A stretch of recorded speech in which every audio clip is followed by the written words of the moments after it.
في الفيديو ده إن شاء الله هنشرح أمر مهم في الASD.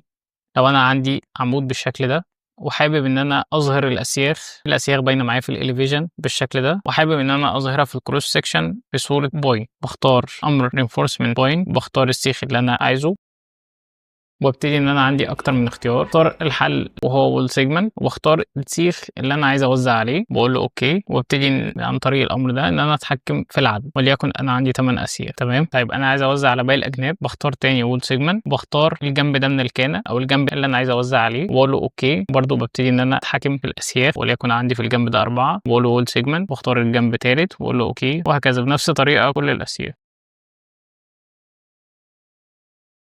أنا لو خدت بالي إن هو هنا راسم سيخين فوق بعض، مرة سيخ مع التوزيع في الجنب ده ومرة مع الجنب ده. طيب أنا مش هينفع الشكل ده يظهر عندي، عايز أشيل سيخ فيهم، مش هيفرق مين فيهم، بس عن طريق أمر ديليت اختار السيخ اللي أنا عايز أمسحه بالشكل ده. أنا كده خلاص التوزيع بتاعي مظبوط، مش في أي مشكلة، بقول له أوكي، وابتدي إن أنا أحط له الديسكريبشن بأي ستايل بقى أنا عايزه.